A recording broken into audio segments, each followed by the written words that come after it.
constraints is a problem. Because you asked which is a bigger problem. Yeah. They are both problems. Too many constraints is a bigger problem because on the one hand, you want to do something unique. To do something unique, you have to kind of push the boundaries a little bit. You have to experiment a little bit. Maybe pushing the boundaries is also too far a thing to talk about, but you have to experiment a little bit. And experimentation means that sometimes you'll succeed and sometimes you'll fail. Now to expect that we will always succeed means following a straight line, following a path that has been tried and tested, which is the constraint usually. And then you will not necessarily be able to find newer, better ways of doing things. Not always.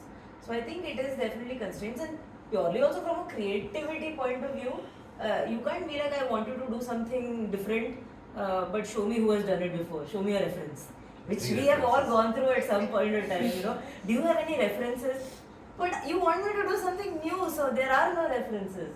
You can't have it both ways, and constraints typically, are telling us, I want you to do a good job, I want to be mind blown, but I also want to have seen it somewhere else in the past. So then how will you be mind blown? That's a constraint that we work with on a daily basis, and I don't think it's easy to work with that constraint. That's the harder one for me. I just want to say, from a larger point of view, whenever we get clients, whenever we take on projects, what we want to do is take ownership for that whole project.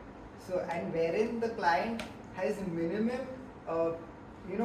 need to interact or give feedback, and we take complete ownership, so their life is easier, and we get more freedom to do more things because we know what we're doing. We know what works and what doesn't work, and even when we're experimenting, we know what we're experimenting for and what we're trying to achieve through that. So we're constantly striving to get more freedom for the projects that we have, so we can do more stuff for the clients that we have. I want to qualify what Tristan said so it's not misunderstood. It's not like we don't want feedback from our clients.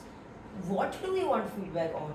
Do we want feedback on ये color ठीक नहीं लग रहा है, इधर ये object को change कर दो, or ये element को कुछ और कर दो, or do we want feedback on a more strategic level from the client?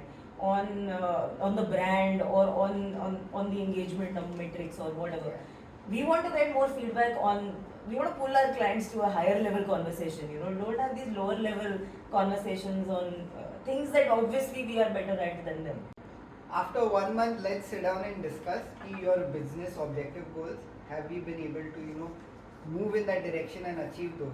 Rather than, talk about was this post, which color was it good, etc., etc.